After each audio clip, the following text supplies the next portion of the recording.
Es radio. En Es la noche de César, preguntas a la psicología.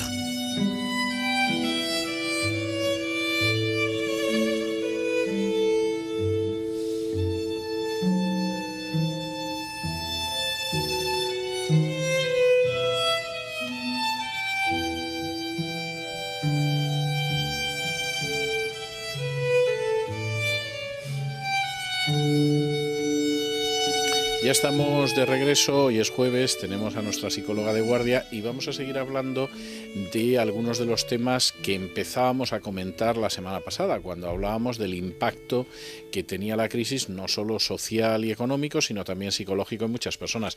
Muy buenas noches, doña Pilar. Muy buenas noches, don César, y a nuestros seguidores. Hay bastantes preguntas que están relacionadas con lo que sucede en el momento en el que se produce un desahucio. El desahucio había dejado de ser noticia en la prensa, porque en fin, era un trámite civil que se daba con mayor o menor frecuencia, pero vamos, no tenía la carga de dramatismo tan extendido que se ha producido en estos años con la crisis, y mucha gente pregunta qué es lo que sucede cuando de pronto se produce un desahucio. Por ejemplo, cuando una persona se encuentra con que le anuncian que se va a producir ese desahucio, ¿qué reacción emocional, mental, de comportamiento tiene? Pues muy bien. Además, esta noche quiero tratar el tema con mucha delicadeza porque hay muchísimas personas afectadas y no es baladí el problema, ¿eh? Entonces, si nos centramos en el desahucio, ¿qué es lo que ocurre? Porque además ese desahucio no es en personas etéreas, sino que son grupos familiares donde ahí hay una cantidad de momentos evolutivos, hay niños, hay ancianos, hay minusválidos, hay una serie de poblaciones, de subpoblaciones dentro del desahucio que lo viven emocionalmente y que la patología puede ser muy distinta. Ahora bien, en líneas generales, ¿qué supone un desahucio para una familia? Supone una sensación de rabia, de derrota, de desamparo, de sentimiento de profunda injusticia, una dualidad de rabia contra uno mismo porque no he sido capaz de mantener el hogar, que es el techo, la estamos identidad. Partiendo de la base del desahucio de aquella gente a la que las circunstancias económicas le impiden pagar, es decir, no de la persona que parte de la base de que no va a pagar nunca y va saltando de desahucio en desahucio. Este ya en sí que es otra cosa una característica, distinta. sería una personalidad más disocial, más transgresora. No, hablamos del desahucio característico a consecuencia de la crisis que estamos padeciendo y que además esta crisis al principio se desdibujó muchísimo porque por brevedad informativa, por ignorancia, se apuntó como a crisis política, crisis de valores, y ahora se ha acotado mucho más en crisis humanas, ¿no? Porque son verdaderos dramas los que hay detrás de estas situaciones. Entonces el desahucio es una de las caras más terribles que puede conllevar la crisis. Hablábamos entonces de qué ocurre en los desahucios. En los desahucios hay una serie de poblaciones, retomamos el programa anterior, cómo había círculos concéntricos, y estos segmentos de población corresponden a la población diana, es decir, a la población que está muy afectada ya. Entonces tenemos los parados de larga duración, precisamente a los que usted ha hecho referencia porque no pueden pagar, o porque si pagan la hipoteca no comen, o si comen no pagan. Los niños, que tienen una casuística especial, cómo viven los niños el desahucio, los ancianos, los inmigrantes, los minusválidos y los excluidos. Todos estos grupos están profundamente afectados por esta situación ya patológica, ¿eh? Porque una persona que vive un desahucio tiene un impacto psicológico, pero no solamente se queda, acabamos de decir, qué características generales, genéricas, como puede ser la rabia, el resentimiento, la sensación de derrota, de toda una vida peleando y ahora me veo ¿dónde? Bien, esa situación de desahucio implica que se estigmatiza no solamente al padre de familia o la madre de familia, sino a todo el grupo familiar. En el vecindario están estigmatizados, con Porque esa es misericordia, la con mujer perdón. del que han echado o algo así a la calle. Claro, estigmatizado es porque ya todo el bloque saben que han venido los de los juzgados al requerimiento, que va a venir la policía. En el colegio los niños ya han dicho, mis papás les van a echar de la casa. Los abuelos o los familiares de segundo grado saben por dónde van a pasar sus familiares. Es decir, que el estigma es como una gran mancha de aceite que implica los amigos, los vecinos que están más implicados. Sí. Hay un desborde emocional. Ahora, la patología, ¿qué organicidad puede conllevar eso? Pues puede conllevar, primero, hay una frecuencia tan alta, yo estoy viendo ahora pacientes que se están planteando, gente que ha tenido, que no estaba en población diana, sino en población de riesgo o de confort, y que les han ido mal las cosas, sobre todo pertenecientes al mundo de la construcción, y aledaños de la construcción, sí, la periferia de la construcción, y que tenían un nivel de vida muy generoso, muy bueno, y se ven ahora en esta población. Uno de los planteamientos de patología orgánica es acabar con sus vidas. No, además ha salido una noticia hace escasos días, no uno solo, sino que mueren el matrimonio para acabar con el problema. Esto no se puede consentir. ¿Por qué? Porque hay que establecer cadenas de fraternidad, cadenas de comunicación y sobre todo, atención don César, sé que esto no se dice en los medios de comunicación porque no suele interesar, pero si usted tuviese o yo tuviésemos un familiar en desahucio, ¿permitiría que le grabasen las cámaras en ese momento tan terrible? No, a mí eso me parece intolerable. Bien, Lo perfecto, que pasa que también tengo que reconocer que, por desgracia, en muchos casos la persona está dispuesta a que la graben porque es una manera de sensibilizar socialmente o de hacer demagogia, como usted lo quiera denominar. Muy bien, porque eso me permite continuar. Las fases del desahucio. La primera fase, primero, el desahucio, todo lo que es la comunicación del desahucio es un trámite largo y penosísimo. Muchísimo. Bien. Muchísimo. Entonces, Pero es largo y penosísimo porque funciona mal la administración de justicia. Quiero decir, no lo dudo. En otros países es rápido y terminante. Bien, pero eso, creo que además para bien de todos. Y además ahí le veo su angulación jurídica y me parece perfecto. Pero la angulación psicológica es que es una crónica lenta de una muerte anunciada. Y eso tiene un impacto, un peaje. No, yo estoy de acuerdo. Yo creo que vamos a ver, yo creo que los desahucios tienen que ser rapidísimos. Claro. Y creo que tienen que ser rapidísimos, primero, porque la gente que desahucia no lo hace por gusto, sino pues no tiene más remedio. Claro. Y además tiene la ley de su lado. Uh-huh. Pero es que creo que la gente que padece un desahucio es mucho mejor que sea cuanto antes. Esto es bien. Es decir, también es verdad que hay gente que lo vive, como vamos retrasando esto y Dios dirá, pero yo personalmente no lo creo. Perfecto, ha intuido una de las fases. La primera fase es la negación. Bueno, hay un requerimiento, en algún momento pero saldremos, yo creo que esto siguen acomodándose a la realidad, negando una situación ya real, de facto. Pero digamos que empiezan a tener un alma escindida. No hablamos de esquizofrenia, pero sí una especie de alma escindida. Entiendo perfectamente. De bueno, esto va a ocurrir, pero no sabemos cuándo. Siguiente fase, cuando ya hay más visos de realidad, se van acotando más los tiempos, ya parece que es más inminente. La fase de superstición. Y entonces apuestan por pequeñas probabilidades. Es decir, vamos a ver la lotería, vamos a ver el juego, porque algo va a ocurrir de manera mágica o de manera en la periferia de nuestra familia que nos va a salvar. Esa situación es muy peligrosa, porque la familia adquiere nuevas deudas. Y arrastran además en esas nuevas deudas es, pues venga hijo, te dejamos esto, los padres, familia extensa, te dejamos nosotros otro poquito más. Sí, entonces es un sacrificio, es nadar para morir en la orilla. Sí, estoy de acuerdo. Con lo cual, la sensación de sacrificio vacío produce una sensación de desesperación y, atención, de desmoronamiento de todas las bases sociales que el individuo había tenido hasta entonces. No me funciona el concepto de justicia, no me funciona el concepto de autoridad, no me funciona el concepto de colectividad, de sociabilidad, de moralidad. También habría que decir, en honor a la verdad, que en algunos casos supongo que el concepto de justicia, autoridad, etcétera, no fluctuante funcionará, y en otros casos es que está funcionando el Sí. concepto de justicia. Claro. A nivel Esa es la económico sí, realidad. pero hablo a nivel psíquico, todo el mundo se le escucha que hasta cierto punto es lógico, es una injusticia. No, yo entiendo, comprendo perfectamente, pero no estoy seguro de que eso sea siempre así.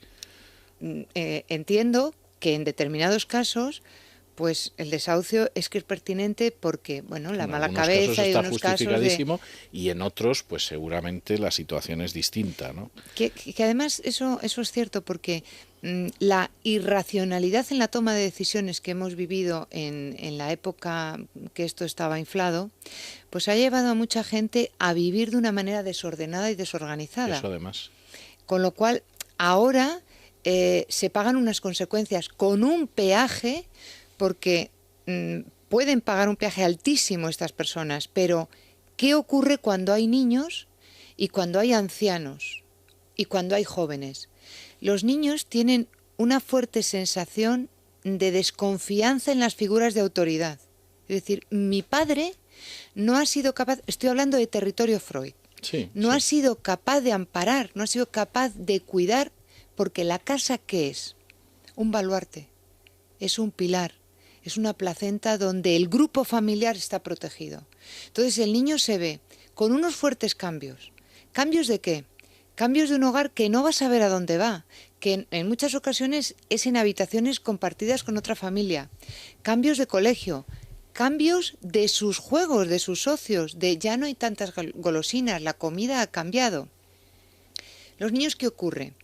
Muchos de ellos tienen o empiezan a tener fracaso escolar, tienen problemas de comportamiento, porque empiezan a desafiar a la autoridad, porque el último momento es el más agresivo, tajante, y ahí no sé lo que pensará usted, pero me parece demasiado gratuita la violencia que se utiliza que lo arrastran los medios de comunicación, con las fuerzas de seguridad, arrastrando a la gente. Bueno, es que las fuerzas de seguridad, si no arrastran a la gente, no no sacan se a la sale, gente. claro.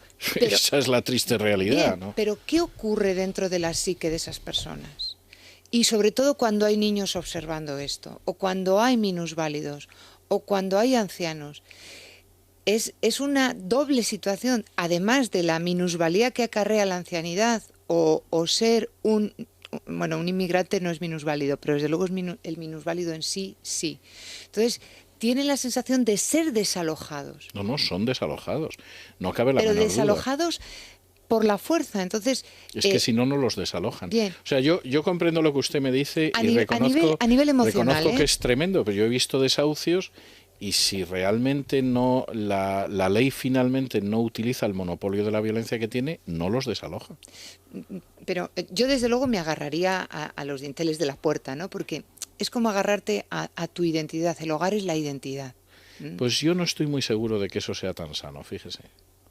Es decir, yo creo que si realmente en un momento determinado has perdido algo, lo mejor que puedes hacer es asimilar que lo has perdido. Bien, don César, perfecto. Pero en esa situación que hemos visto de rabia, de derrota, es una situación que en psicología se llama límite. Entonces, en esa vivencia al límite podemos intuir, usted y yo, desde distintas angulaciones, preveemos lo que podemos hacer según nuestras personalidades. Y no es lo mismo... No estoy hablando de mi personalidad, es decir, o del seguramente encaje. Yo nunca me hubiera metido jamás en una hipoteca que no puedo pagar. Claro. No lo he hecho, claro, no lo he hecho en toda mi claro. vida. Pero el punto al que voy es que en última instancia determinadas situaciones, yo creo que ante una situación límite, lejos de rebozarse uno en el resentimiento, la situación de derrota, etcétera, lo que hay que hacer es desprenderse cuanto antes de esa situación y seguir tirando adelante, aunque solo sea porque hay niños. Bien, pues le voy a decir, Tversky, que ha sido un psicólogo muy dedicado a todo el problema de lo social, apunta que en las situaciones de incertidumbre, lo normal es que la gente se agarre más al miedo de la pérdida que a la frialdad o la toma de decisiones. No del tengo éxito. ninguna duda de que seguramente se agarra más, pero no se lo puede permitir y sobre todo si tiene hijos. Pero a más, claro, sobre todo por el modelo que generan esos niños. Pero a más, ¿por qué se plantea poblacionalmente esa situación histeriforme de agarrarse al dintel de la puerta. ¿Por qué? Porque en este sistema que hemos generado de lectura y escritura del mundo, basado con centralidad en el consumo, nos ha llevado a la irracionalidad en las decisiones. ¿Esto qué significa? Que el sistema capitalista, en el marco teórico, estaba enfocado para que la persona cultivada, preparada y funcionando plenamente le asistiese la razón para la toma de decisiones. Pero la propaganda y el consumo no va por ahí, va a estimular exactamente la emotividad. Con lo cual, la mayoría de las veces estamos y hemos tomado decisiones irracionales, las hemos tomado desde la emotividad, completamente condicionados y mimetizados por todo de eso. más para, quiero decir, posiblemente una de las lecciones que tengamos que aprender en la crisis es que tenemos que tomar decisiones racionales. Exacto, es que las soluciones plantean básicamente, los estudiosos ahora plantean tres que a mí me parecen muy buenas. Una son cadenas pro bien común. Me da igual del tinte del enfoque cadenas, solidarias, fraternas, humanas, me da lo mismo. Pensamiento autónomo, caramba, el pensamiento autónomo, que es lo contrario al pensamiento condicionado y alejado de un consumo emocional e irracional. Es que estoy de acuerdo con usted que la gente tenía a medio pagar su vivienda, su primera vivienda, y se metía en la vivienda de la playa. Pero vamos, no le quepa ninguna duda. Hay casos que no, o sea, hay casos de gente que estaba en la primera y iba ahogada en la primera. Bien, quiero decir, no se puede generalizar. Pero en cualquiera de los casos, vamos a ver, una parte importante del sufrimiento de la crisis, no voy a decir que sea la mayoría ni voy a dar el porcentaje, pero una parte importante del sufrimiento de la crisis deriva de haber tomado decisiones que no estaban basadas en un análisis realista de las situaciones. Y me temo que lo que se plantea como soluciones a la crisis va desgraciadamente en la misma idea, es decir, no en la reflexión racional, sino de nuevo con apelar, los mismos instrumentos que han generado la crisis se intenta resolver. Y esto vamos de lado, así no conseguimos nada. No tengo ninguna duda. Y otra situación, hemos dicho el pensamiento autónomo, el academicismo activo, y no hemos generado microsabios macroignorantes. Es decir, las universidades han especializado demasiado a la gente. Entonces, los jóvenes... Es una manera de decirlo, es dudoso que hasta sean especialistas, pero entiendo por dónde va usted. Vilar dice inteligencias ciegas. Efectivamente, ahora mismo la universidad, que no estamos en ninguna posición destacada en universidades mundiales, es una universidad muy mediocre. Lo es. Y muy politizada. Ahora, en el caso, por retomar la cuestión hacia el desahucio, esa persona que de pronto se encuentra con que le van a desahuciar, se va a la calle, con todo el entorno que se quiera dar en cada caso, ¿qué hace para enfrentarse con un mínimo de serenidad a una situación como esa? Bien. Es decir, la gente de los sindicatos que va a montar el sarao cerca de su casa no le va a dar el dinero. El banco es, no lo sé, en algún caso a lo mejor ya a ese punto seguramente no le van a renovar el crédito. ¿Cómo se enfrenta con una situación como esa en la que la vida no se acaba, la vida continúa y en muchos casos tiene además personas que dependen de él? Bien. Total nada. Vamos a ver. Lamento ser tan práctico, pero pero es así. Ahí condiciona muchísimo la biografía del sujeto, muchísimo. ¿Se acuerda del sistema matricial que presentamos el otro día? El apoyo familiar, la formación del individuo, y me va a permitir algo, el aspecto trascendente del individuo, porque usted ha apuntado la afrontación de una realidad. Sí, no tengo ninguna duda. Bien, el subir la escalera exitosa no puntúa, es muy fácil, pero bajar y afrontar la realidad, que es una de las cuestiones, porque en el fondo, vamos a ver, y he apuntado que hay que ser muy, muy cautelosos y muy dulces a la hora de explicar esto.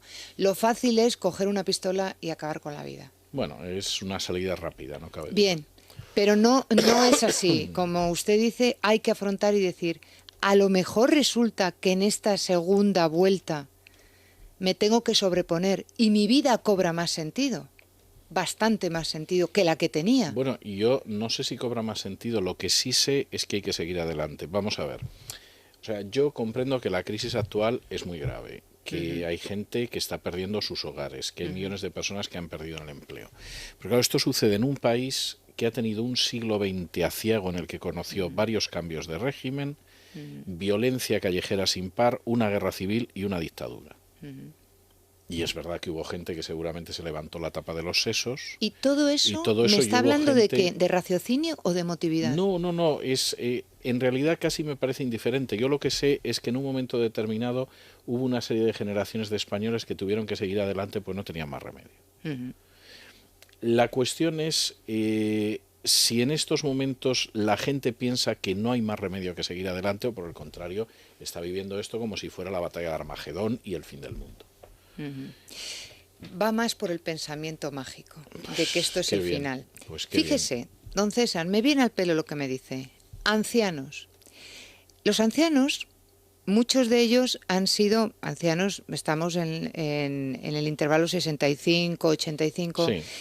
Son la generación, digamos, que más ha perdido, porque han sido austeros en la posguerra y les toca volver a ser austeros al final de sus días. Cierto. Esta población, a nivel de afrontación, es mucho más interesante que cualquiera de ellos, porque están acostumbrados a estar en el peldaño primero de la escalera de la austeridad. Ahora, el resto hemos vivido, hemos dicho, en la irracionalidad de las decisiones, pero hemos vivido en el manejo de los símbolos.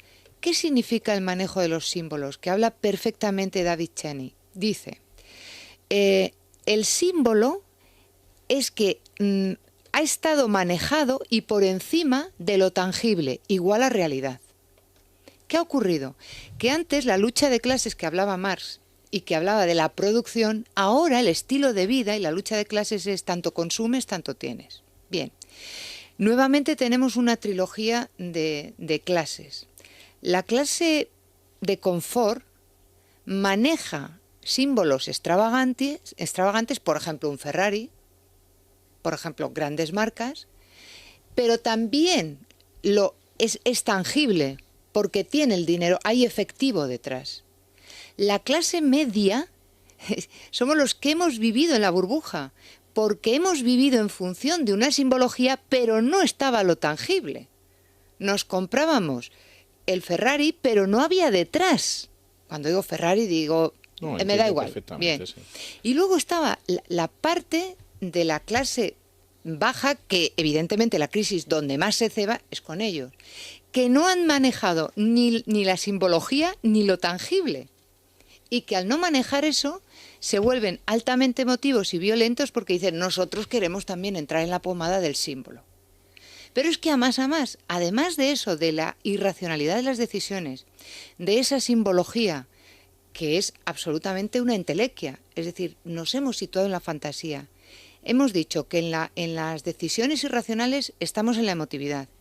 Hemos dicho que en el manejo del símbolo estamos en la fantasía. Nos estamos alejando de lo que usted está planteando de afrontación y de sobreponerse a y coger la vida nuevamente entre las manos y decir, con esto cuento y con esto tiro. No.